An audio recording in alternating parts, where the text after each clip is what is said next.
I'm Judith Stowbridge. I actually live in Crookham Village and I'm the chair of Crookham Village Hall, which is a village hall in Crookham, and it's right in Northumberland near Cornhill on the Scottish borders.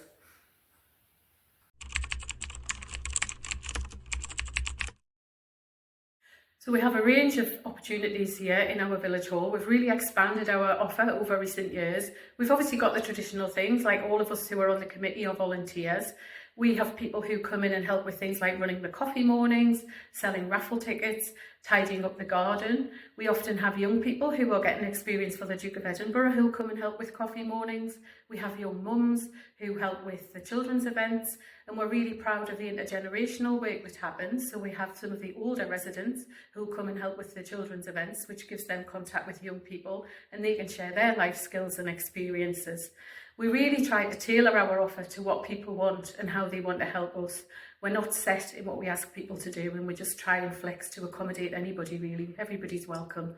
We also have people who've offered to do things like help with painting and decorating, using their local skills, and it all really helps, but it also brings a sense of cohesion and brings people together, which we're really proud of.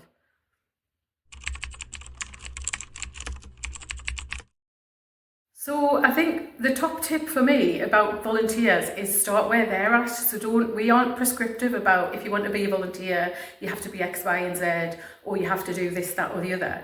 We've really built it from the ground up, working with the local community. So for example, if people have said, oh, I'm happy to make a cake for a fundraiser, we take that on board and that's a volunteering opportunity. People who have skills in finance have come forward and offered to help to be the treasurer. As I say, people who love gardening and perhaps haven't got their own garden anymore will come and help tidy up the gardens. When young people have approached us about getting experience for the Duke of Edinburgh, we've said to them, well, these are the options. So we really try and work with what they want to offer and bring rather than what we want, which I think really helps, and I think that's how we've been able to diversify the offer.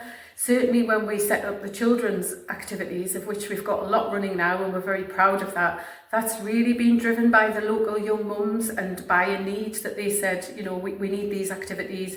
They helped us to look for funding and help with funding bids. So I think, you know, volunteering comes in a range of shapes and sizes, and we try and encompass that and embrace that.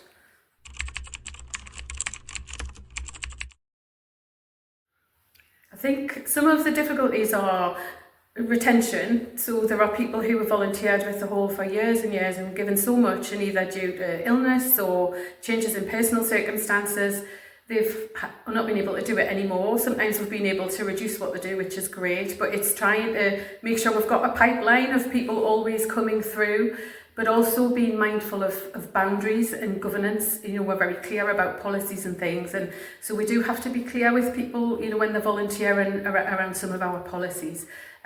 So I would say they're the main barriers that we face, but generally we're managing to overcome them, which is great.